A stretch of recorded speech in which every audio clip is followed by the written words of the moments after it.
God aften alle sammen. Og efter at vi har været uden for Nuuk og holdt vælgermøder, som vi har transmitteret via radio og tv og internet, så er vi flyttet til Nuuk nu, og det er i aflagen i GU i Nuuk, hvor vi starter med krydsild for i aften, og det er den første af 3 de følgende aftener her. Inden vi begynder, kan jeg sige til det dansksprogede seere, at der er Og som sagt, så er der simultantolkning simultantolkning til dansk og grønlandsk på Kanal 2. Jeg står her sammen med kandidater fra samtlige 7 politiske partier, og vores vigtigste hovedemne for i aften, det er velfærd i al sin enkelhed. Og herunder skal vi selvfølgelig også komme ind på de sociale vilkår og levevilkår i øvrigt. Og jeg vil gerne spørge jer, har vi velfærd i Grønland? Jens Nabat dog baktin alarak. Men når vi ser på vores velfærdsstatus i dag, så virker det som om, at vi måske har opnået en del velfærd, men på den anden side, så har vi altså også en masse udfordringer og en masse problemer, vi skal have fundet løsninger på. Vi har inden for det sociale område masser af forskellige problemer, som vi skal finde løsninger på, og som vi skal finde løsninger på. Vi skal gøre, hvad vi kan for at bane vej for de bedre levevilkår og også bedre sociale forhold for alle, i stedet for kun at tænke på landingsbaner. Har vi velfærd i Grønland i forhold til, hvad du kan vurdere? Hvad har vi så af velfærd her? Jeg mener, at vi kan få endnu bedre velfærd. Men på den anden side, så ved vi også, at der er stor forskel på velfærden rundt omkring i Grønland. Så derfor så synes jeg, at vi skal sætte os som mål for at udligne forskellene inden for velfærd rundt omkring i Grønland. Jeg kan godt sige, at jeg selv har velfærd, og jeg har det fint. Men jeg ved jo også, og det kan vi jo alle sammen se, at der er store forskelle på levevilkårene og for de sociale vilkår, afhængig af, hvor man bor og hvem man er og hvor man kommer fra. Så vi skal have fundet løsninger på en forbedret velfærd for alle. Hvordan kan du vurdere på Atassut's vegne, Akkalung? Det vi skal tænke over, det er, at når vi har et rigsfællesskab, så må vi jo altså alle sammen indrømme, at der er stor forskel på levevilkårene og de sociale forhold, når vi sammenligner med at kunne bo i Danmark og når man bor i Grønland. Og selvfølgelig har vi også en mindre bruttonationalprodukt, men altså uanset hvad, så mener vi godt, at vi kan forbedre velfærden og komme mere på linje med den velfærd, vi kan se, der er i Danmark. Altså, vi ved jo, at der er mange mennesker, som har masser af sociale udfordringer og problemer, der skal findes løsninger på. Og det er jo blandt andet det, der skal være med til at højne velfærden. Tille Martinussen, hvad mener du omkring vores velfærd i Grønland?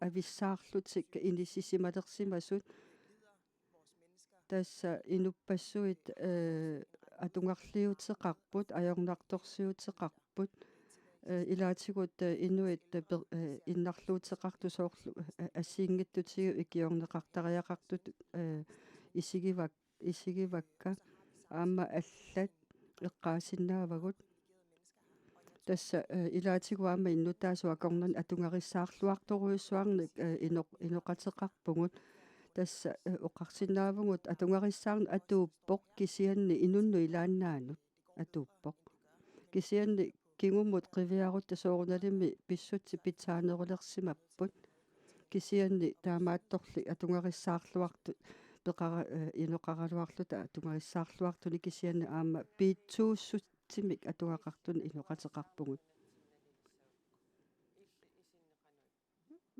Hvordan vurderer du velfærd, Siumuts Jesvane? Altså det kommer jo an på, om hvad det er, man ser på. Altså velfærd er jo først og fremmest frihed. Og at vi har frihed til at foretage de valg, vi selv ønsker. Men vi kan jo ikke se bort fra de anbefalinger, som skattereformen for nogle år siden anbefalede, for at udligne de forskellige forskelle, der er i levevilkårene for befolkningen. Og det ved vi jo godt, at nogle af de anbefalinger mangler vi at realisere, selvom vi selvfølgelig har realiseret nogle af dem. Men vi skal have bedre velfærd for alle. Anna Wangenheim, Demokratit. Hvis du som vælger skal vurdere velfærd, hvad vil du så sige? Jeg synes, det er meget brede svar, man kan give på dette spørgsmål. Altså selvfølgelig har vi jo beskyttelse via lovgivningen, og vi har forskellige goder i samfundet, vi ikke skal glemme. For eksempel, at vi kan gå gratis i skole, vi kan modtage undervisning, og der er mange andre ting, vi ikke tænker over, og ikke koster noget direkte. Men altså, selvfølgelig skal vi hele tiden holde for øje, at vi har forskellige udfordringer for at opnå bedre velfærd for alle. For eksempel har vi en stor gruppe pensionister og den ældre del af befolkningen, som har store behov, vi bliver nødt til at gøre noget ved, således at de også kan føle velfærden. Inuit Ataqatigiit. Hvordan vurderer du velfærden? Mutibor Bede. Det skal være bedre end det, vi oplever i dag. Altså, når vi oplever, at forskellene i levevilkårene bliver større og større, og kløften mellem dem, der har det godt, og dem, der har det skidt, bliver større og større, jamen så er det jo altså nogle store udfordringer, vi sidder med, og som vi skal finde løsninger for. Så derfor så skal vi altså arbejde for nogle forbedrede rammer for fremtiden, hvis vi skal skabe mere velfærd for alle. Vi ved også, at der er masser af forskellige udfordringer, vi skal have løst for forskellige befolkningsgrupper. Det er børnefamilierne, det er pensionisterne. Og uanset hvad, så skal vi jo altså finde den gyldne vej til, hvordan vi kan skabe velfærd, så alle mennesker og alle befolkningsgrupper kan føle velfærden i det daglige liv. Vi ved jo, at her i Grønland, så har vi en stor udfordring, der hedder ledighed, arbejdsløshed. I februar, der havde vi 1956 arbejdssøgende over hele Grønland. Vi har jo set et fald i ledigheden de seneste par år, men altså hvis vi skal komme ledigheden helt til livs, hvad er det så, vi bliver nødt til, og på hvilken måde skal vi arbejde for at udligne ledighed og arbejdsløshed? Jesvane Siumut. Altså, vi har jo oplevet en helt anden udvikling i samfundet de sidste få år. Men altså, nu har vi jo en anden udfordring, der hedder coronapandemien, som jo har betydet, at der blev sat en kæp i hjulet på mange af de forskellige initiativer, vi egentlig havde på tegnebrættet i Natsisartut og i Naalakkersuisut. I Siumut vil vi gerne arbejde for, at den ledige og den arbejdsløse skal kunne klædes på og via efteruddannelse måske omskoles til nogle andre erhvervsområder. Og vi skal også se på de betingelser og de levevilkår, vi byder en arbejdssøgende, som måske efter et arbejdsliv kommer til at stå i en periode uden indtjening. Og den periode skal vi altså også gøre det lidt nemmere for dem, der bliver ramt af arbejdsløshed, at overkomme. Tille Martinussen. Ledigheden i Grønland er stor. Hvis vi skal se et fald, hvad vil I så arbejde for, og hvordan vil I gøre det? Tässä uaisumaqaavippunga suliffissaaleqineq eqqunngittumik isingisaripput aama eqqunngittumik naliliisartungut tässä Danmarkimi pissutsit ismaqarpunga assilineqartariaqanngittu kalaallunaanni suliffissaaleqisut eqqissimatinneqarniarlik malersorneqartariaqangilla pisortaningaanni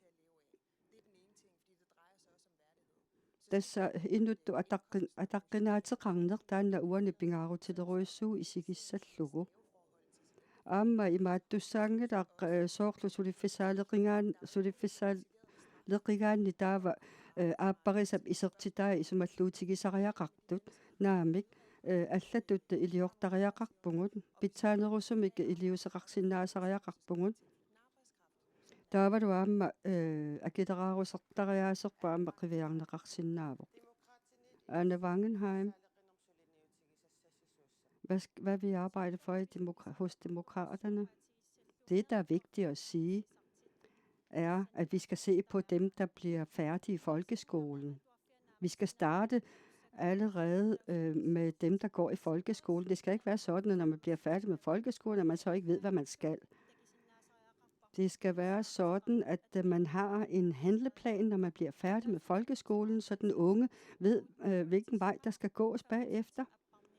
Altså, vi har jo også forsøgt at få foreslå skatteprocenten nedsat med op til 5%. Fordi det vil være et godt incitament for, at de private erhvervsliv måske kan tilbyde en udvikling inden for erhvervene og flere arbejdspladser. Vi skal også se på den måde, vi producerer vores fisk på, og den måde, vi indhandler og videresælger vores levende ressourcer, lige så vel som vi også skal se på mange andre mere fysiske forhold for at forbedre velfærden. Atassut, hvad har I af forestillinger? Jeg vil godt lige komme med en korrektion, at den selskabssænkning, der kom på 5%, den kommer altså ikke de enkelte mennesker til gode. Altså, når man har et IS, jamen, så har man ikke nogen glæde af denne sænkning af selskabsskatten. Det glæder kun de store selskaber og anpartsselskaber og andelsselskaber. Altså, man siger jo, at ledigheden er faldende. Men vi ved jo ikke, hvor mange af disse ledige, der flytter andre steder hen. Så når vi snakker om, at ledigheden falder, så bliver vi nødt til at se på, hvor mange der egentlig er flyttet ud af Grønland, for netop at dokumentere, om der virkelig er et fald i ledigheden. Jeg synes også, at vi skal se på den måde, vi laver matchgrupper på i forhold til arbejdsduelige og arbejdsparate og dem, der ikke er. Så jeg synes ikke, at vi skal fortsætte med alle disse lappeløsninger, som vi har set er sket, og jeg mener heller ikke, at selskabsskatten har virket gunstigt for det øvrige samfund som sådan. Det vi skal se på, det er den måde, man vurderer matchgrupperne i 1, 2 og 3 i forhold til arbejdsduelighed. Vi bliver nødt til at tjekke de enkelte ledige i forhold til, hvilke uddannelsesmæssige og erhvervsmæssige baggrund de har, og finde ud af, hvad det er, der gør, at de ikke kan arbejde og forsørge sig selv. Så uanset hvad, så må vi altså dykke nærmere ned i den enkelte privates liv og baggrunde. Mutiborup Ede. Vi kender tallene for, hvor stor ledigheden er her, så frisk som fra februar måned. Hvilke indsatser ønsker I at gøre for at få et større fald i ledigheden? Altså, vi skal have et større billede tegnet op. Vi skal se på, hvad det er, vi kan gøre her og nu, og så skal vi se på, hvad det er, vi kan gøre på længere sigt.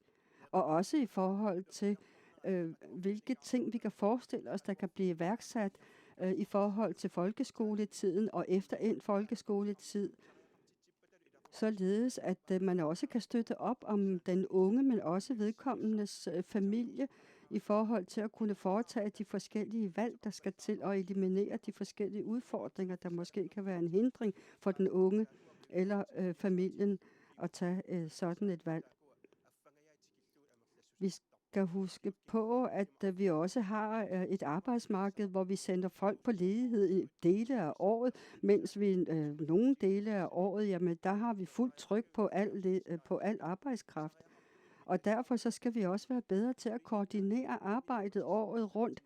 Og selvfølgelig skal det også være erhverv, som har brug for at kunne stå på egne ben, så at sige, som kan holde ud og tjene penge og være i gang året rundt og ikke kun i sæsoner. Så derfor så skal vi se på de rammevilkår, vi byder erhvervene og arbejdsmarkedet. Og derfor så skal vi også opdatere vores måde at vurdere tingene på. Michael Lewis, når vi har lige hørt, hvad de andre partier mener. Hvad vil I gøre fra Inuit-Ataqatigiit? Fra Inuit-Ataqatigiit er vi bekendt med, at der er stor arbejdsløshed i Grønland. Måske ser det ikke så ud til, at der er et stort problem i Nuuk. Men problemet er,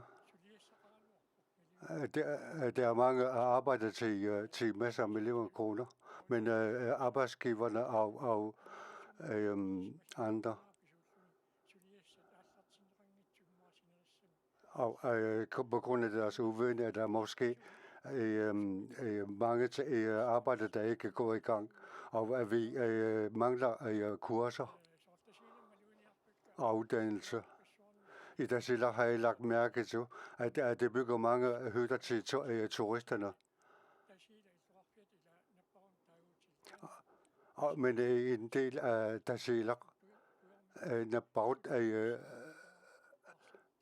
og de huse der de trænger til at blive udskiftet alle sammen. Og vi vil i forbindelse med, at jeg har holdt møde med FN, så har jeg fundet ud af, at det er villige til at samarbejde med os omkring nedsættelse af arbejdsløsheden. Jens Nabat fra Nalaraq. Hvad vil I gøre? Fra Nalaraq har vi hele tiden sagt, at hjemmehørende skal gives mulighed. Nogle gange siger man, at vi kun beklager os, men vi er nødt til at arbejde ud fra virkeligheden. Og politikerne glemmer det er, at 3.000 unge langs kysten, der ikke har arbejde og som er registreret arbejdsløse. Og der er mange folk, der henvender sig til os, når de har betalt deres husleje og el, så har det kun 3.000 kroner at leve for om måneden.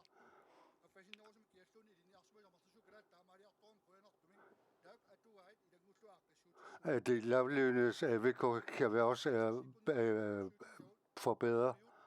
Og med hensyn til søfolk, styrmændenes mangler ved arbejde til. Vi skal have folk udefra, hvis vi har behov for det, men vi skal fokusere på vores hjemmehørende borgere. Anna?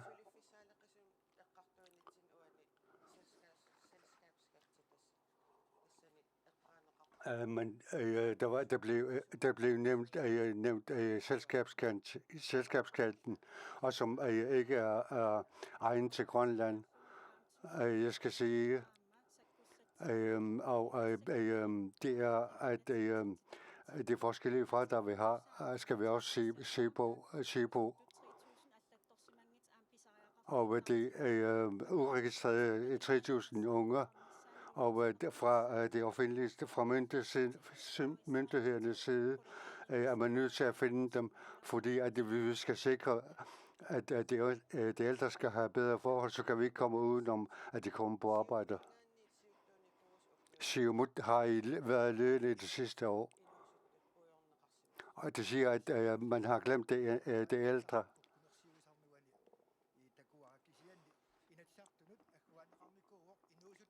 Man har uddelt til Inatsisartut, at man har lagt en handleplan for det 2.700 unge, og arbejdet er allerede i gang. Og vi har fat i de unge, som er uregistreret og heller ikke får offentlig hjælp for at få dem ud i arbejde. Til Martinussen, efter at have hørt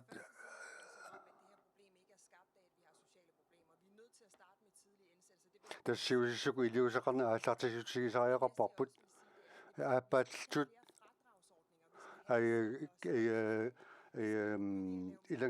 ilang at annatua sangilaut allafisarnik uusua annatua sangilarput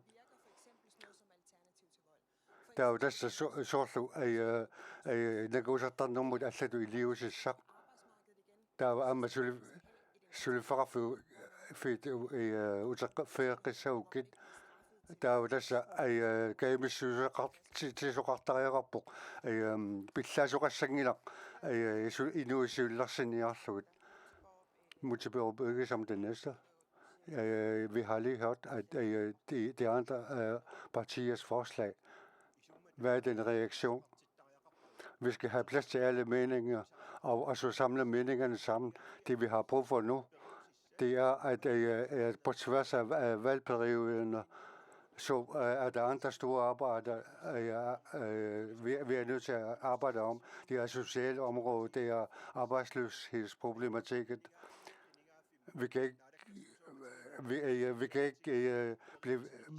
ikke blive ved med at ændre den måde, man arbejder på fra valgperiode til periode og fra naalakkersuisut til naalakkersuisut.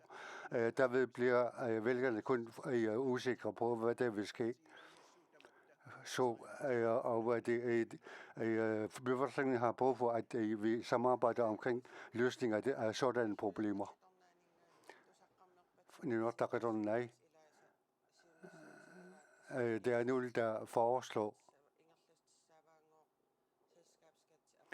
at selskabsskatten kan ned, og andre tiltag. Hvad mener jeg om det? Fra mener jeg, at selskabsskatten er gået ned. Kan jeg godt forstå. Og at de små firmaer har lagt sig sammen og fusioneret, og så er blevet til større firmaer. Og det har et positiv effekt, og det er meget klart. Jens Nabato, meget kort. Hvad mener du om det forelagte? Jeg vil ikke finde andres fejl. Fra Nælars side skal vi sige helt klart, at vi skal gå ud fra folkets egen befolkning, når vi har sagt, at vi skal arbejde ud fra virkeligheden, så siger man, at vi er begyndt at finde andres fejl. Og fiskerne i Diskobugten har ikke flere kvoter at fiske op. Og dermed også bliver arbejderne arbejdsløse, og de kan ikke få råd til mad. Og det er så virkelighed. Det er den virkelighed, som selv landets beboere eller befolkningen lever under.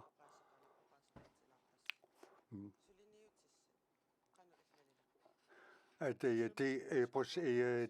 er handlinger, man skal gøre, hvad mindre om det. Koalitionen skal også nødt til at se ind i sig selv. Og det skal lige huske, at det skal agere på en god måde. Og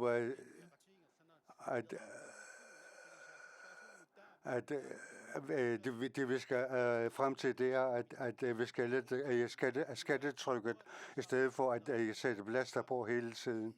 Og det er det, vi skal arbejde hen imod for at få forbedre vilkårene, velfærden i Grønland. Pensionisterne, og at jeg snakker meget om inden for velfærden. Og nuværende pensionister 3.770 år, det viser tallene fra 2020, og man forventer, at det vil blive flere og flere. Og det har indtægt på 7.000 til 9.000 kroner om måneden for den enlige. Men når man snakker om ægtepar, så kommer det helt an på ægtefællens indtjening. For eksempel har jeg snakket med en Rasuk-beboer, Johannes Hansen, og han er 68 år, og her sidste år fik folkepension. Og her i sidste år fik han en indtægt på 2.000 kroner, og derfor var han nødt til at arbejde hjemme for at få indtjening ved siden af. Og pensionisternes pension er meget lille. Hvad vi gør? Michael Jacobsen, hvilke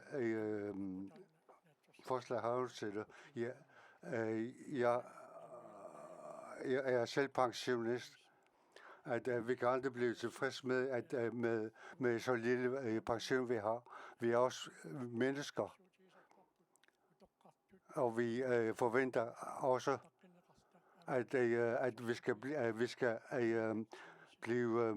æret mere af det yngre. Det kommer helt an på, hvordan vi bor som gamle.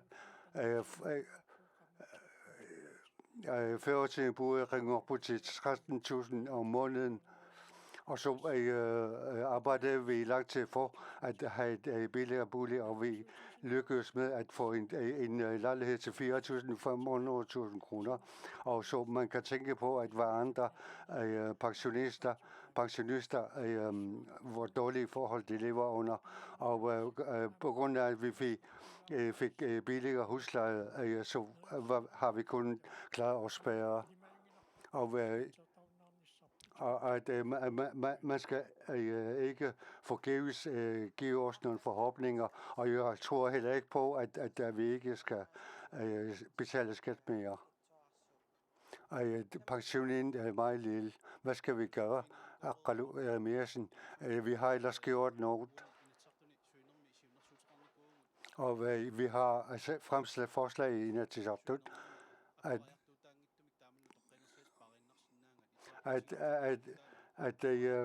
pensionisterne kan beholde deres pension, og så arbejder ved siden af, uden at man efterhånden sætter pensionen ind i pensionen. Det er ikke så mærkeligt, at det ældre flytter ud af Grønland. Vi giver dem ikke velfærd, og når de har samlet penge sammen her i Grønland, så begynder de at betale deres opsparing efterhånden. Og der er en pensionist, der har sparet op til sin pension, og så begyndte han, da han fik pension, så begyndte han at betale pensionen. Og når vi fremsætter forslag i Inatsisartut, så bliver det nedstemt hele tiden. Næsten bare dog fra Naleraq. Hvad vil I gøre ved det? I vil være valg, så kommer det ældre som et valgemne. Lad os for en gangs skyld ordne løse deres problemer, vilkårsproblemer her det næste år. Og aldersgrænsen for alderspensionen bliver højere og højere, og de højeste må være 68 år.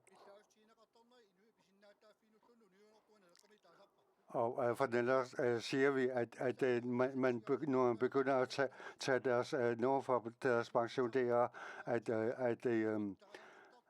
at man omgår menneskelige rettigheder. Det har betalt skat i mange år. Og det skal, når det er at blive pensionist, så skal vi kunne leve et normalt liv uden for meget mangel.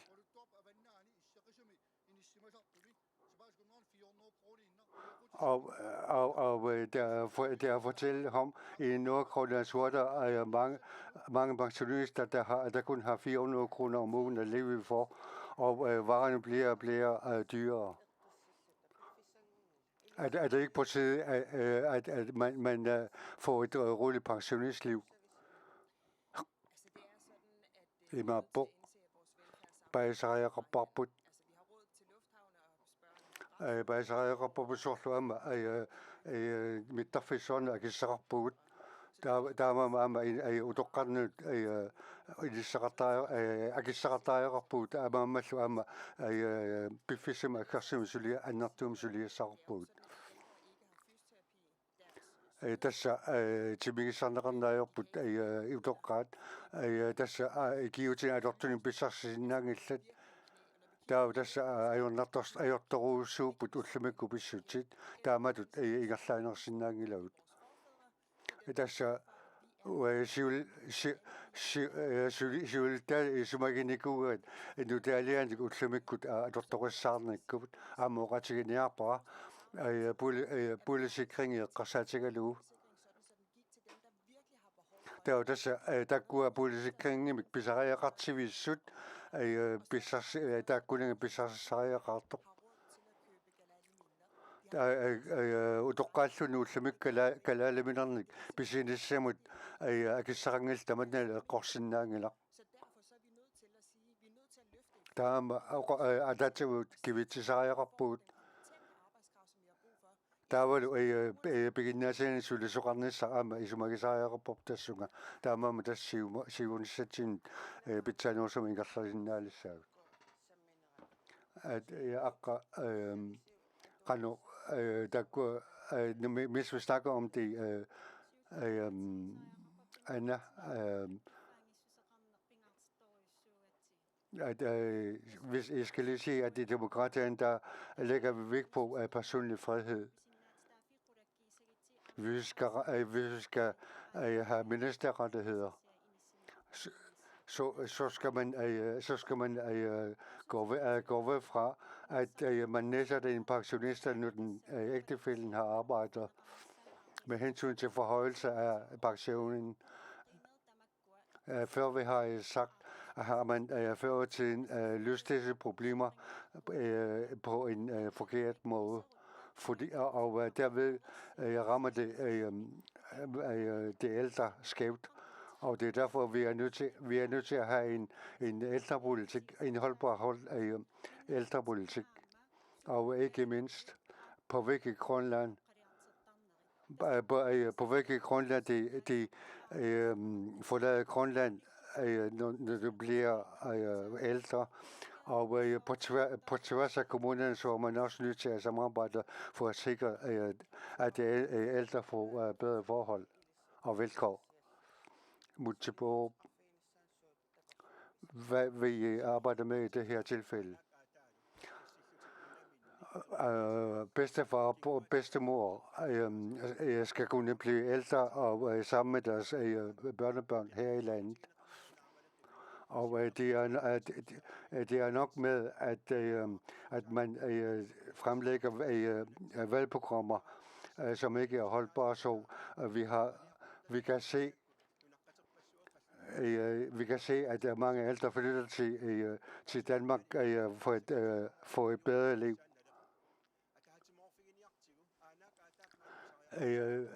Lad os sammen arbejde for at forbedre deres forhold, fordi at vi har brug for bedstefar og bedstemor, og det er med til at løfte samfundet.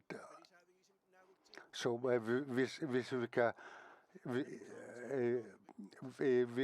skal lette det højtlønnes forhøje det holdlønsløn, så må vi også have råd til i det ældres liv. Og det er ikke at sinde på det ældre efterhånden.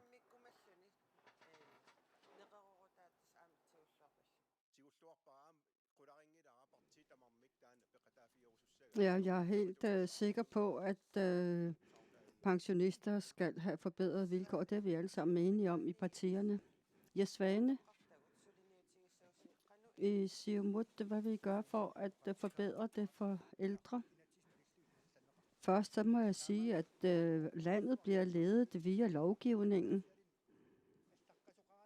Og selvom at vi har en lovgivning, der står, at man skal have pension, hvis de forhold kan imødekommes eller opfyldes.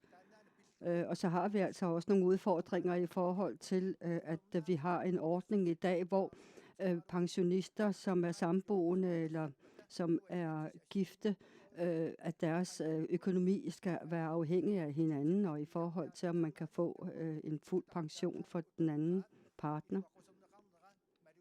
Så uanset hvad, så skal vi altså gøre noget, der giver en mærkbar forbedring.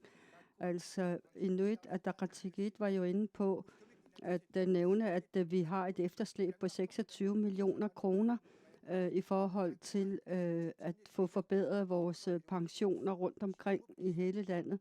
Og det er sådan nogle forbedringer, som Siumut gerne vil arbejde for. Nu har Siumut jo været i ledelsen i Naalakkersuisut og stået i spidsen for landet i mange år. Altså, nu skal vi jo lige huske på, at vi har en skattereform, som er kommet med en hel masse forskellige anbefalinger, som vi bliver nødt til at følge. For eksempel, så har vi jo altså også formået at forbedre det lidt i forhold til, at pensionister kan have en vis indtjening ved siden af deres pensionsbeløb, de modtager, og så kan de have et lønnet arbejde indtil en vis indkomstgruppe. Med hensyn til at hæve pensionsstørrelsen, vil I være med til det? Naleraq? Ja. Vi kan ikke leve for 23 kroner. Det kan alle og enhver se. Det står slet ikke i forhold til levevilkårene i dag. Vi har alle de informationer, vi har brug for. Og nu vil Siumut jo så igen læse igen, selvom vi har læst alle de anbefalinger, der er. Så det skal vi altså skynde os med at komme med reelle forslag til at forbedre. Jamen, jeg kan godt forstå, ja. Og selvfølgelig skal vi have forbedret pensionsstørrelser i Grønland. Skal vi have forhøjet pension? Ja. Aqalo Jeremiasen. Tille Martinussen. Skal vi have forhøjet pensioner? Ab. Gisiata Sadana Gisimisinangidak eller Raktindaraktarakbok.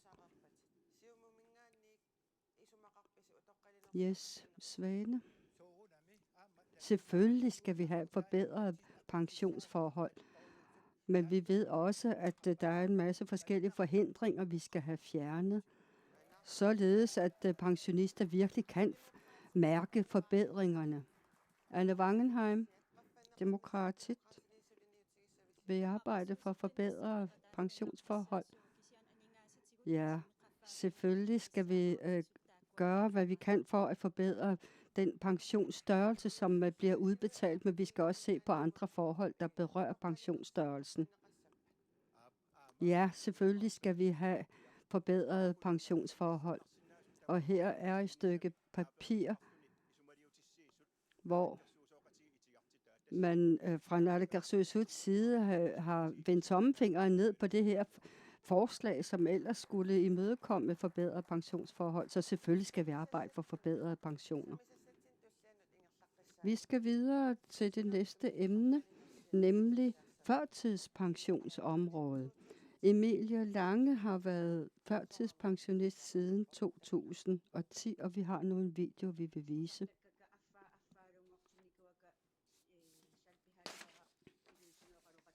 Efter at have talt med min sagsbehandler i Ilulissat, så har man nedsat størrelsen af min førtidspension. Men vi har mange udgifter, især i vinterhalvåret, hvor vi har større udgifter til opvarmning af huset og solar. Hver gang man snakker om, at man vil forhøje pensionsstørrelsen, så er det måske de 100 kroner om året. Vi bruger for eksempel op mod 3.700 kroner i udgifter til solar.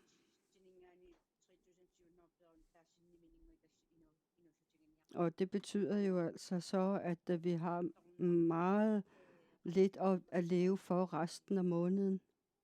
Det er meget hårdt. Når jeg tænker på dem, der bor i lejelejligheder, så tror jeg, at det er endnu hårdere for dem, og vi bor jo i vores eget hus, som ikke betyder, at vi betaler husleje, men vi betaler selvfølgelig driftsomkostninger. Måske ville vi slet ikke modtage nogen som helst penge, hvis det var, at vi boede i en lejelejlighed, vi skulle betale til. Altså i Grønland har vi optalt i 2020 2.386 førtidspensionister.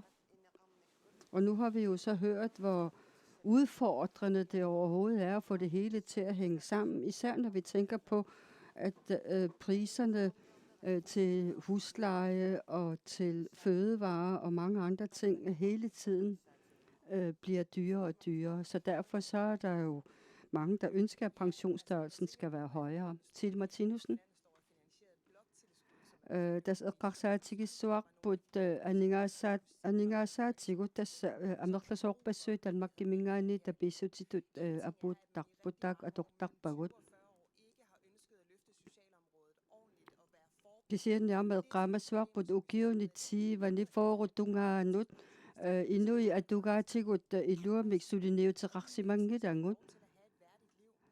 Der var tusarparput ullormut 23 kroner inuuniutigineqartariaqartu inunnuilaannut tamanna attanneqarsinnaangila soorunalimi inuit taamatu atungaqarusunnatik allamunuuttarput Danmarkimut soorlu.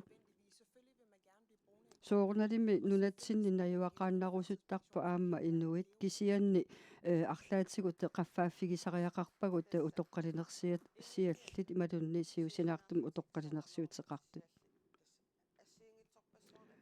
Altså nu ved vi jo, at der er store udfordringer for førtidspensionister over det hele, og de ønsker selvfølgelig at få lettet nogle af deres forhold. Michael? Jeg er rigtig glad for, at man har beskæftiget sig med ældreområdet blandt kandidaterne. Og vi diskuterer ofte og meget længe også pensionsforhold og førtidspensionsforhold. Det kommer an på, hvor det er, man bor og hvordan man bor. For eksempel, hvor store udgifter man har til oliefyr, til opvarmning. Og måske har man et handicap af en eller anden slags. Så det kommer helt an på, hvad den enkeltes situation er, og hvilke udfordringer der er i dagligdagen. Så derfor så bliver man nødt til at sætte sig ned og se på den enkeltes, så at sige, økonomi, for at vurdere realistisk.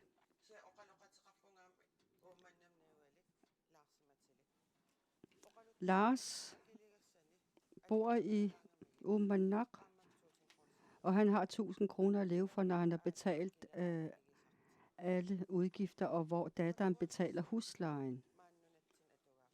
Det er jo dagens Grønland, vi snakker om. Aqalu Jeremiasen. Hvad vil du gøre for at forbedre førtidspensionistområdet? Altså hvis ikke vi havde indført afgifterne her for nylig, og hvis ikke vi havde sænket selskabsskatten, så havde vi måske haft mulighed for at få en større købekraft hos borgerne. Altså, vi synes for eksempel også, at sådan noget som Ilangasvik er omkostningstungt. Altså, hvorfor er vi nødt til at have den slags ordninger? Hvorfor kan vi ikke gøre det noget billigere, således at vi kan give den et nøk opad på pensionsområdet? Vi skal huske på, at førtidspensionister jo er mennesker, som af en eller anden årsag ikke er i arbejde, men som bliver nødt til at blive forsørget af det offentlige. Med hensyn til pensionister og førtidspensionister, der har vi jo hørt, hvor hårdt det kan være.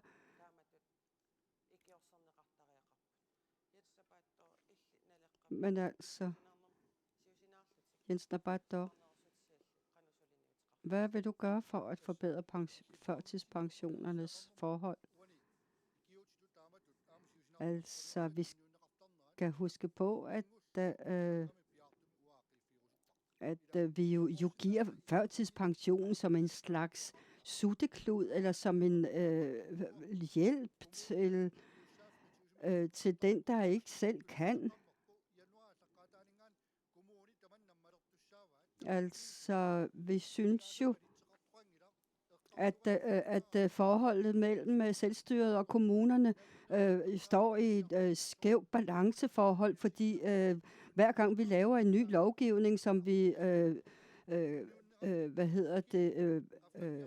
kræver, at kommunerne skal løfte, så følger der jo ikke altid penge med til kommunerne. Og derfor så bliver vi jo nødt til at se på inflationen og hvad det er for nogle fordyrende ting, der foregår, og så se på, hvordan og hvorledes det står i større forhold til den pensionsstørrelse, man giver. Altså hvis ikke man ser på alle mulige andre forhold, som har indvirkning på den enkeltes økonomiske situation, så hjælper det jo ikke noget, at man kun giver et nøk på pensionen. Man skal se på de andre forhold, der er med til at gøre det hårdt for pensionisterne.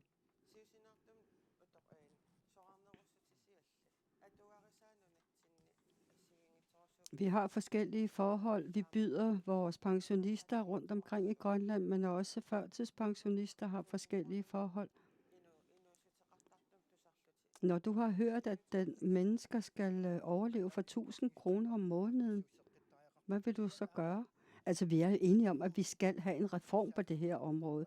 Og vi har jo også krævet, at kommunerne skal løfte deres opgave. For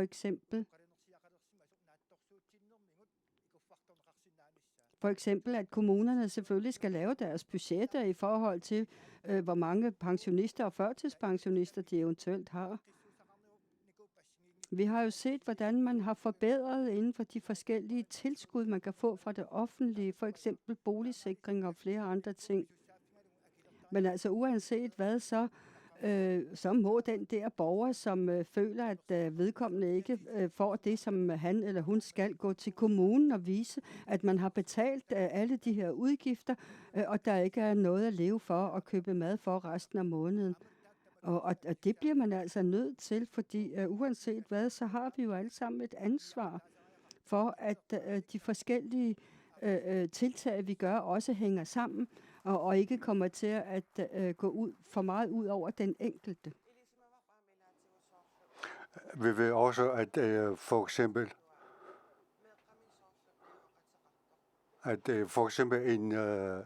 en forælder, der bor sammen med et barn, og så er der begrænsninger på, hvor meget det kan få i ydelse. Er det ikke på tide, at man ordner disse små barrierer? Men det skal ordnes lovgivningsmæssigt, men vi er også nødt til at være ærlige. Jeg kan ikke hele tiden kræve, men vi er også nødt til at være med til at lette læsevilkårene. Og det er sådan, at mange personer selv har ikke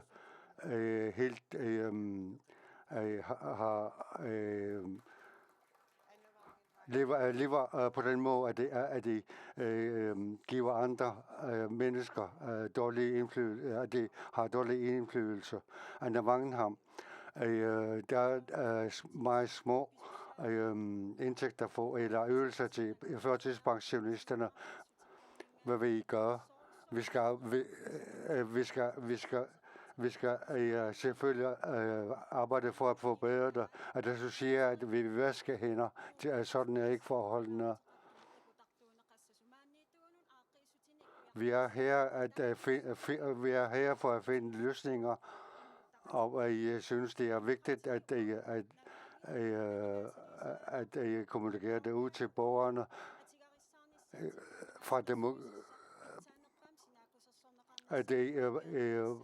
demokraterne vil frem til det er, at vi skal give rammer til en god livsvilkår. Det er nogen, der siger, at der er 2.700 unge arbejdsløse, og så 3.000 unge uregistrerede arbejdsløse, og det er sådan et forhold, vi er nødt til at løse. Mutti fra ER.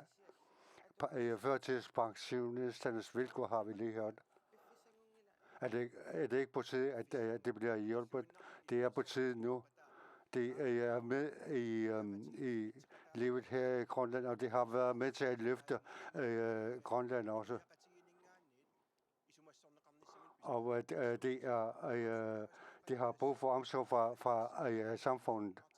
Og vi skal væk fra, at førtidspensionisterne for eksempel bliver nedsat alt efter ægtefællens indtægt. Og vi er nødt til at se hele problemet som en helhed og finde løsninger. Og vi har for mange år været for dygtige til, at vi sætter barrierer mod hinanden og lave lovgivninger, som ikke kan anvendes efter hensigten. Så vi er nødt til at være med til alle sammen at løfte også dette område. Og så skal vi videre. En kvinde, det er en, der har været nødt til at flytte til Danmark på grund af, at hun er syg og ikke kunne blive hjulpet her i Grønland.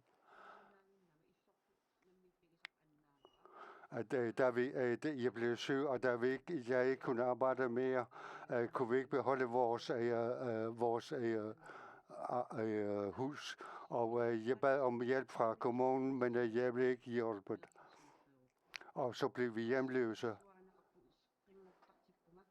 Jeg er blevet lige undersøgt, og i april skal jeg behandles her i Grønland, og tingene går meget hurtigt her i Grønland, og i Grønland kunne jeg ikke blive hjulpet, så det går ondt at måtte forlade sit elskede land på grund af sygdom.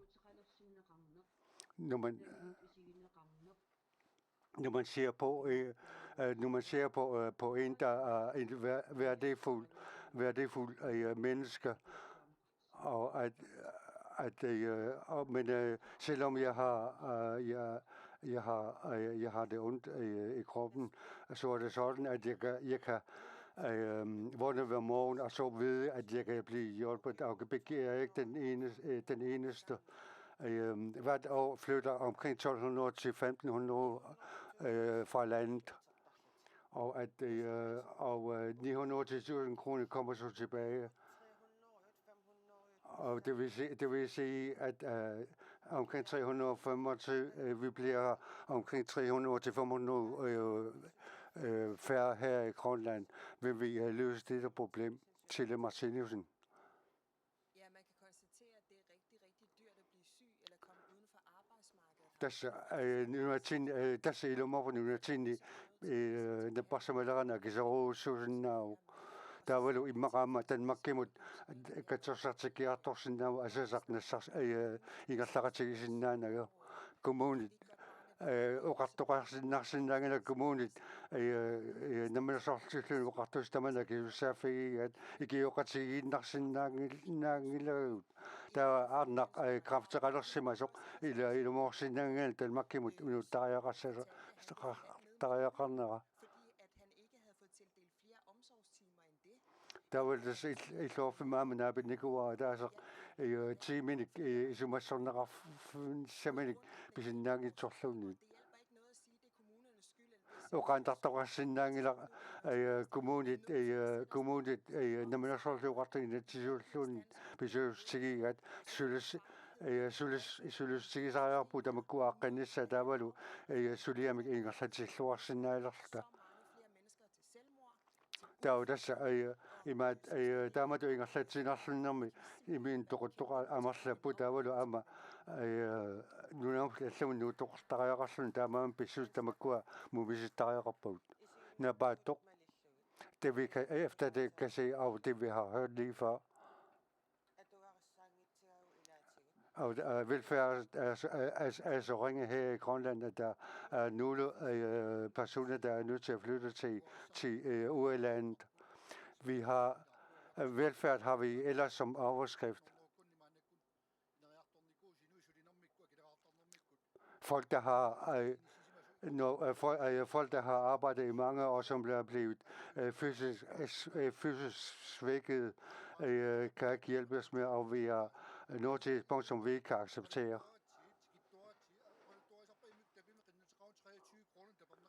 Og der er nogle, der fortæller, at der gerne vil have mere tilskud, og så får de mere øvelse på 23 kroner eller 83 kroner mere om måneden. At hvis de har sekundløn, og der er nogen, der har 110 kroner i indtægt, men vi kan leve for 110 kroner, ja, det kommer helt andet på ICK's overenskomster, og vi er nødt til at hjælpe det syge mere. Vi ved, at det er kræftsyge efter 13 år, selvom det har arbejdet længere, selvom vi beder om penge, så giver man dem midler til at leve for, som de ikke kan leve, faktisk ikke kan leve for. Vi bruger finde ordet, at vi skal være selvstændige, men vi er nødt til at forbedre tingene, og vi vil fremadrettet være med til at forbedre og løse disse problemer. Nu er der ret multiple. Der er mange syge, der er nødt til. Der er mange, der lever under dårlige vilkår, som er nødt til at flytte til Danmark, og hvad vil I gøre og løse det? Et samfund, der har et godt velfærd, og en af de måder, man måler det på, der er mange, der bliver hjælpet til at få et bedre liv. Og den måde, vi er organiseret på her i dag, er vi nødt til at gøre noget ved. Og selvom kommunerne kan agere hurtigere, og der er nogle, der ikke bliver hjulpet på grund af barrierer i lovgivningen, og vi er nødt til at få bedre vilkår, bedre organisering, sådan at vi kan få bedre liv. Vi er nødt til at se hele billedet, og ikke kun se de enkelte områder, men at se helheden.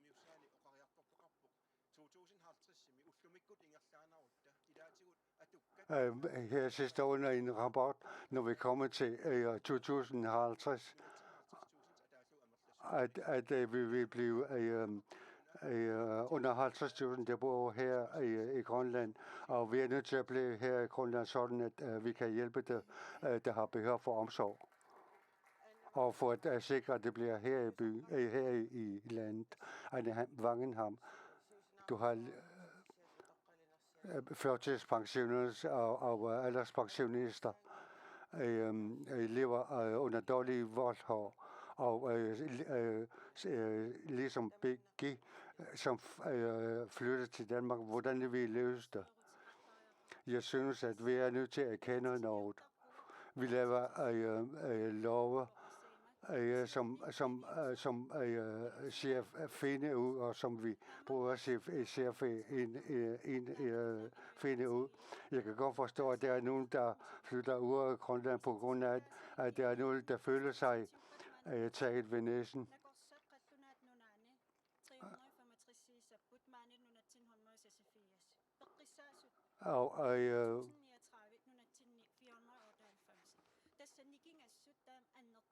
Og der er store forskelle på 10.000 mennesker mellem Danmark og læger og så sygeplejersker. Så vi er nødt til at ordne så forhold. De ansatte i kommunerne, der må være dem, der arbejder efter de lov, vi laver. Og vi er nødt til at give dem værktøj til at arbejde på en god måde. Og hvis vi ikke ordner disse forhold, så kan vi ikke løse sådanne problemer. Jens Svane fra Siumut. Dem, der flytter til Danmark, hvis det skal være færre. Vi siger, vi kan se, at 300 formål, der flytter fra Grønland. Hvis vi skal løse disse problemer, hvad skal vi gøre? Det er ærgerligt.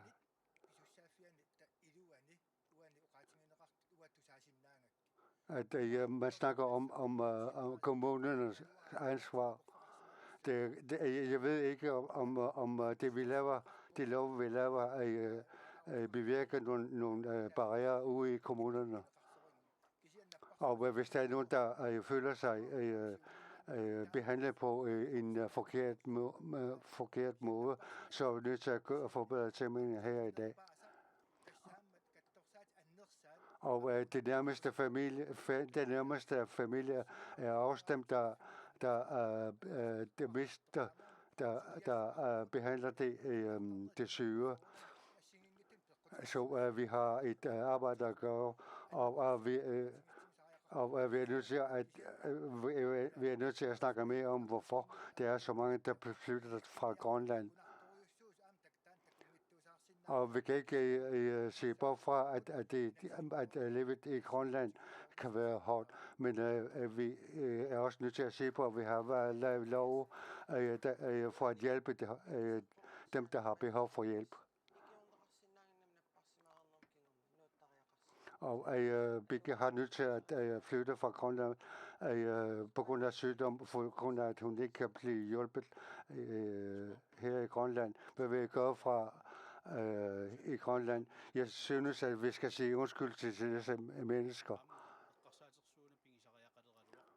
Og vi er nødt til at tænke på, måske skal vi klemme lidt snakke om sindighed, men fokusere mere på mennesket. Det er, at vi skal arbejde for, at befolkningen skal have frihed.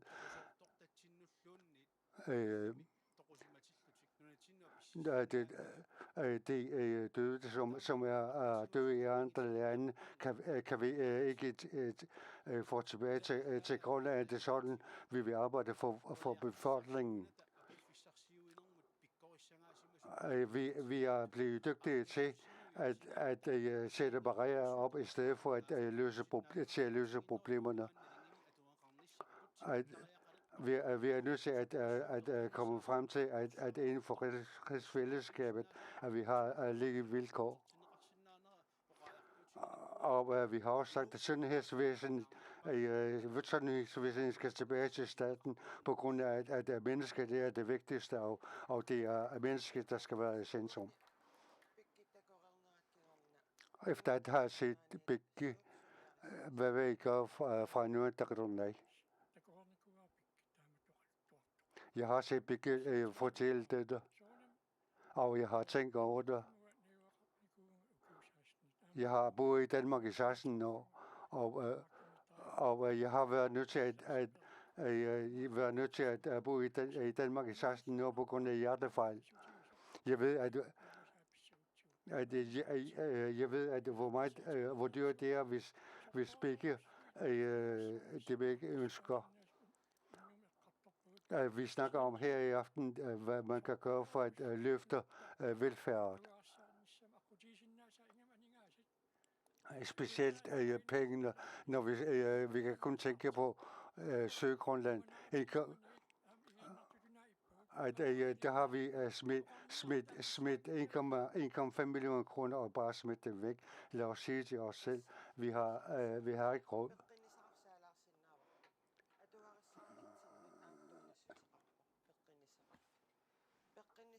Sundhedsvæsenet har jo også en stor betydning for befolkningen.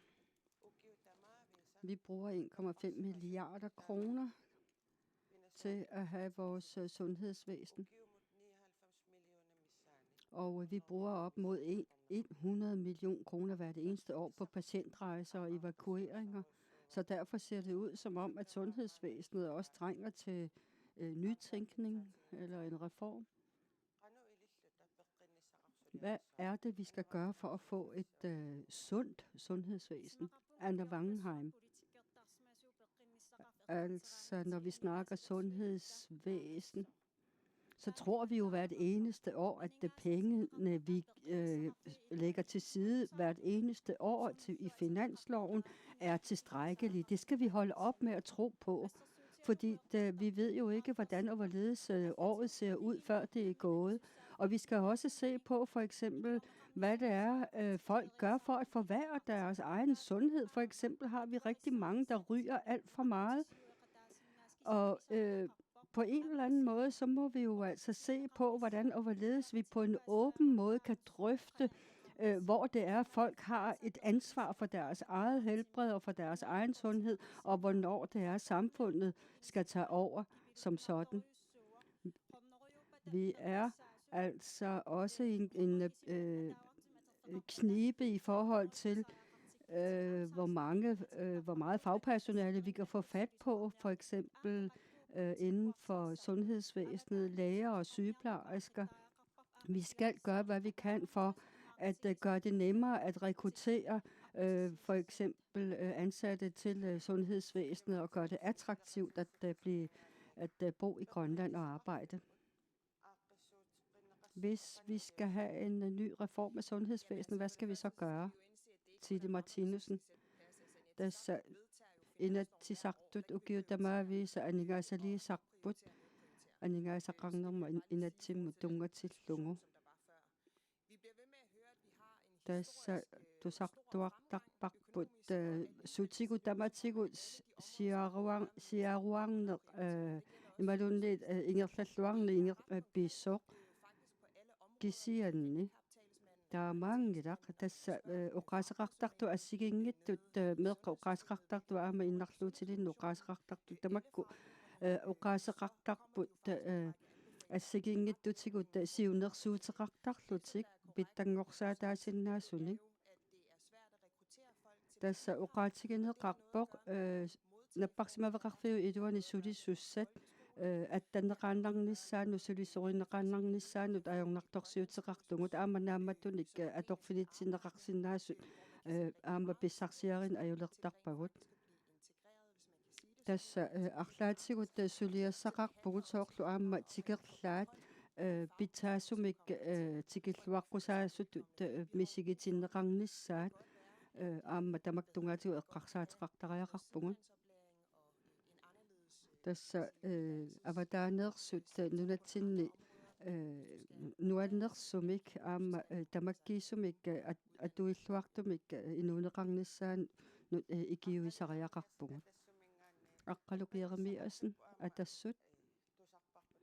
Nu hører vi jo, at sundhedsvæsenet har en masse udfordringer, og at vi har problemer hver et eneste år med at få finanserne til at hænge sammen for sundhedsvæsenet.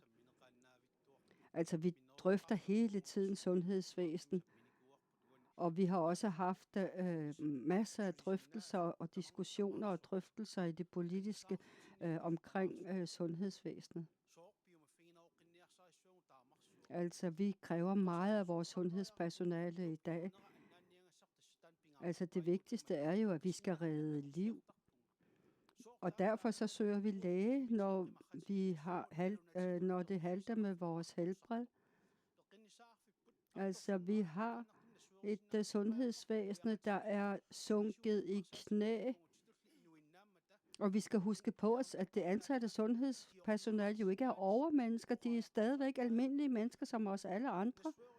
Og derfor så bliver vi nødt til at erkende, at vi har nogle store løsninger, vi skal have fundet frem til. Fordi det handler jo altså mere om, at det er vigtigere at tage vare på et menneskes liv, frem for at tænke på alt muligt andet. Vi skal huske på, at hver gang vi har gjort noget godt, især i forebyggende henseende, jamen så høster vi gevinsten af det bagefter, så det er det, vi skal tænke mere på. Mutti, nu har du hørt, hvad de andre har af holdninger. Hvad mener du er det vigtigste for sundhedsvæsenet? Det vigtigste er jo, at mennesker her kan søge læge i tryghed, og også med tro på, at man bliver lyttet til, og at man bliver hjulpet. Altså, når vi ser på driften af sundhedsvæsenet, så skal vi jo kigge lidt nærmere på, hvordan og hvorledes vi kan ændre på driften af sundhedsvæsenet, således at det måske hænger bedre sammen, og vi får et bedre indblik i, hvor det er, vi kan ændre på nogle ting fra politisk hold. Uanset hvad, så har vi jo brug for faguddannede og højtuddannede fagpersonale udefra. Og uanset hvad det er, så skal vi jo også gøre det attraktivt for folk udefra at flytte til Grønland og få en god hverdag og et godt liv med et godt arbejde. Og hvis vi kan skabe de betingelser, jamen så har vi gjort meget for borgerne i forhold til, at de kan henvende sig i tryghed og få den behandling, de har krav på i sundhedsvæsenet.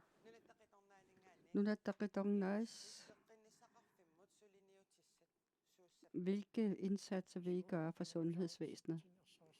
Jamen, det har vi skrevet meget klart og tydeligt i vores valgprogram. Vi mener, at der i hovedstaden Nuuk skal være et lokalt lægehus, eller at man kan søge læge for Nuuk-borgerne, selvom det også er et nationalt centralsygehus. Selvfølgelig har vi udfordringer i forhold til at rekruttere personale, men der skal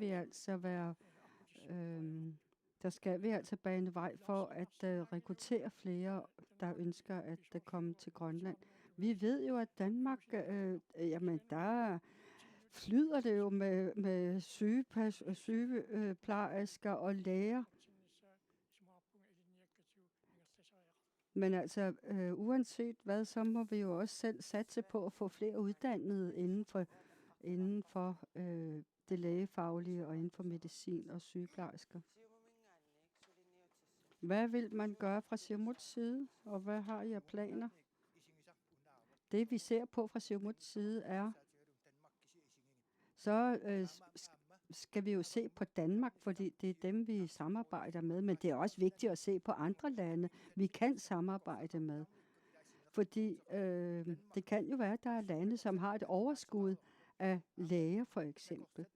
Vi ved, at i Danmark, jamen, der er de selv presset i forhold til at ansætte tilstrækkeligt antal læger og rekruttere lægeuddannet personale. Så jeg synes, at det handler om, at vi i det nye Inatsisartut med de nye medlemmer, der nu kommer, skal drøfte, hvad det er, vi kan gøre anderledes. Altså, det kan da godt være, at det er fordyrende kun at sætte sin lid til, at vi har et sundhedsmæssigt samarbejde med Danmark og de danske hospitaler. Så det kan jo være, at vi kan finde en billigere løsning ved at indgå samarbejde med andre lande og deres sundhedsvæsener. Jens Nabatok fra Nalerak. Hvad vil I pege på som løsningsmuligheder for sundhedsvæsenet? Det har vi meget hjerte for, og det har vi også stillet forskellige forslag om. Vi synes jo også, at man skal drive et sundhedsvæsen på grønlandsk, således at man kan søge læge for eksempel om natten, og uanset om man bor i en lille bygd eller en lille by. Vi har alt for mange medborgere, vi mister, og som mister livet, fordi der ikke er lægehjælp lige rundt om hjørnet. Vi ønsker jo at blive selvstændige og få et selvstændigt land, og vi ønsker altså at finde vores egne løsninger, i stedet for hele tiden at sætte vores lid til, at andre lande skal løse vores problemer. Så derfor så må vi jo blot erkende, at de bevillinger, vi giver til sundhedsvæsenet fra år til år, er for små. Vi må forhøje de der bevillinger, vi giver til sundhedsområdet. Og det er rigtig dejligt at høre, at andre partier også ønsker at komme med forskellige løsningsmuligheder. Ligesåvel som jeg også er glad for at høre, at man for Nuuk-borgerne ønsker at åbne en lægeklinik for Nuuk-borgerne alene. Det synes jeg lyder rigtig godt. Så derfor så skal vi gøre, hvad vi kan for at bane vej for at rekruttere endnu flere læger udefra, ikke bare fra Danmark. Altså, vi burde have råd til det, når vi har en omsætning i Grønland på 10-11 milliarder kroner, og hvis vi har råd til at bruge milliarder på at åbne og bygge landingsbaner og lufthavne, så burde vi også have råd til at ordne sundhedsvæsenet, så det fungerer bedre. Da vi har været inde på sundhedsvæsenet, og det man arbejder med i sundhedsvæsenet, blandt andet det er omkring vold. Og der er nu, der har været patientevakueringer, og der har været brugt mange millioner kroner her i det sidste år. Og en forbrug af spiritus i video.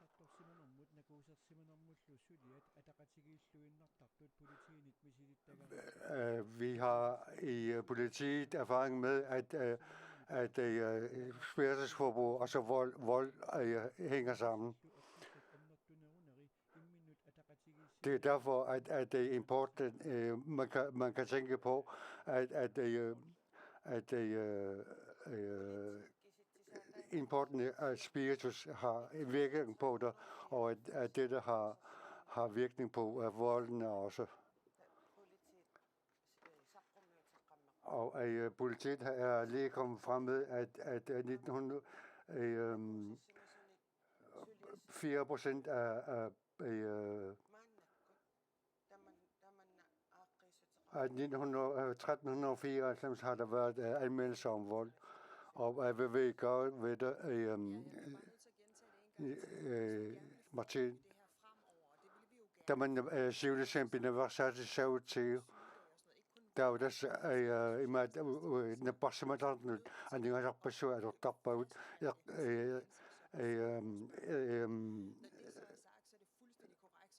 nakusan kisi qasatigi naukisani lama siusinatomik siuliusaqartarnaam sulniutigaartariaqarparput tässä peqqusuu taamatut tamakkua assiingit bistaanersut suubistaanersut taamatut nulnaqutiginaqartartut unnerluusinerat amerlinerinut der er tässä imat periusiortariaqarput taavalu isumagalu beviusungortinnissat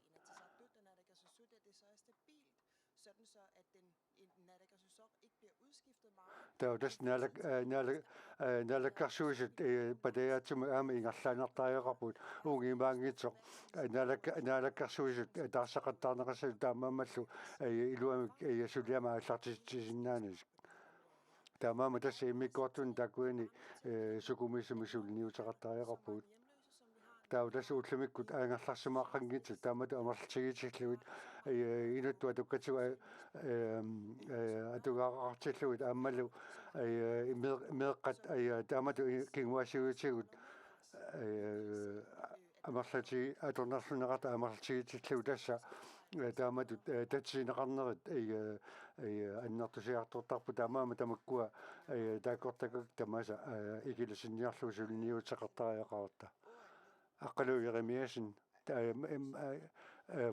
er blevet lagt, at der er stor vold på baggrund af spiritus. Hvis I kommer ind i en church, hvad vil I gøre for at løse problemet? Vi plejer at sige fra Dasut, at familien er det vigtigste i søjlerne. Børn skal arbejde eller bo i et trygt hjem, og et trygt hjem. Og hvis man vokser op i et trygt hjem, så vil man få et godt voksenliv. Og på grund af de dårlige forhold, vi har som børn, så er det sådan, at på grund af spiritusforbruget, så kommer vi til disse problemer. Og det er ikke selve spiritus, der er problemet. Og så længe vi har sætter begrænsninger på, at prøver at sætte begrænsninger på salget, så vil det blive mere attraktivt og drikke. Og man skal også tænke på, at børn også har øjne, og at det kan se, at når der er så meget snak om spiritus, så vil det selvfølgelig blive mere attraktivt at kunne drikke spiritus.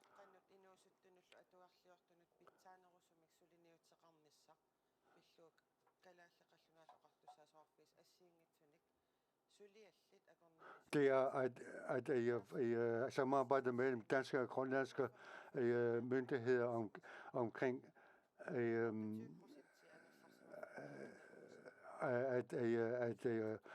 samfundsproblemerne her i Grønland, og 27% af børn vokser op med spiritusproblemer, og så der er også andre problemer. Vi kan se her i dag, hvad der sker her i samfundet i dag. At vi kan sætte børn i familiepleje, og så prøver vi at fokusere på forældrene, og så glemmer vi barnet. At vi i Siumut vil arbejde for, at vi ikke vil splitte familierne, således at det kan blive en velfungerende familie. Desværre er det sådan, at mange børn bliver skilt fra deres forældre, og så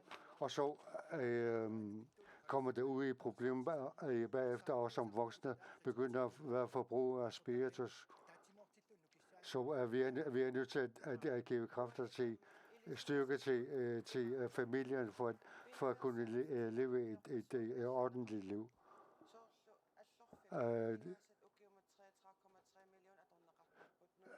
Til at fik der bruger man 33,3 millioner kroner til fra landskassen, men vi bruger masser af penge til det, men vold bliver mere og mere udbredt. Er det ikke et tegn på, at vi er nødt til at ændre tingene? At der er mange, der vælger at blive behandlet, og det får også nye tanker om, hvordan man kan ændre sit liv, og det er ikke kun de dårlige ting, gives fra Sofik.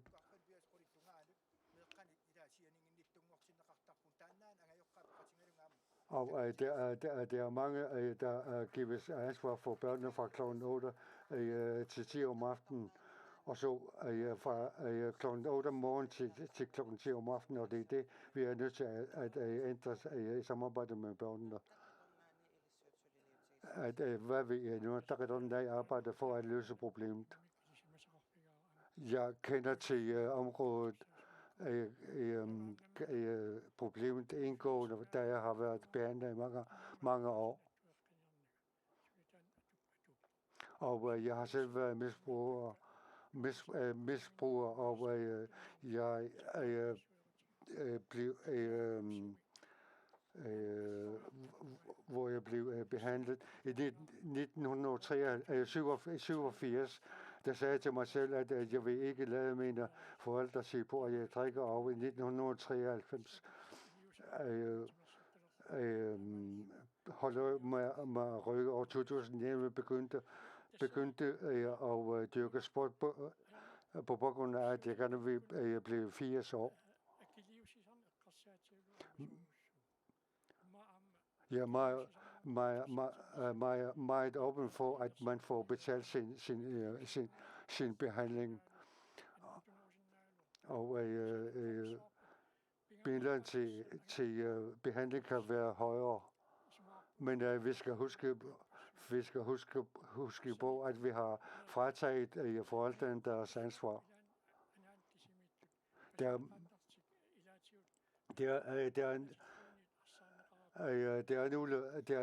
nogle kvinder, der allerede i deres graviditet bliver frataget deres barn, og vi er nødt til at arbejde efter FN's konventioner omkring rettigheder.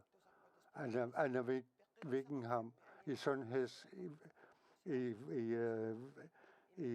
sundhedsvæsenet, mange af de midler, vi bruger, det bruger vi til følgerne af spiritus. Jeg synes, vi skal lade være med at være en tabu, at vi har et misbrugsproblem af spiritus.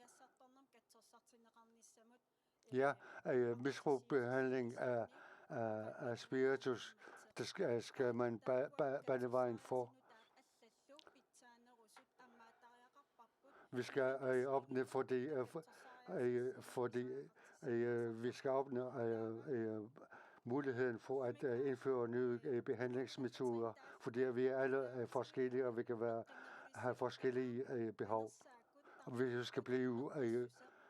skal blive sundere, og hvis vi skal have en psykisk og fysisk og psykisk sundhed, så er vi nødt til at have tidlige indsatser. Og vi vil samle området i en naalakkersuisut-område. Jens Nabadok fra Naalak. Det hvad vi gør for at løse problemet. Jeg kan tage mig selv som eksempel. Da jeg har lavet mange fejl i min ungdom, selvom det er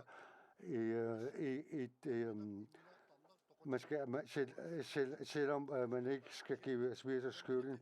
Og jeg blev valgt at borgmester i Stockholm på grund af, at der var mange selvmord, og der var mange andre problemer også, og man begyndte at løse problemerne, og vi kan lære islændingen, der løser mange problemer ved selv at arbejde med det.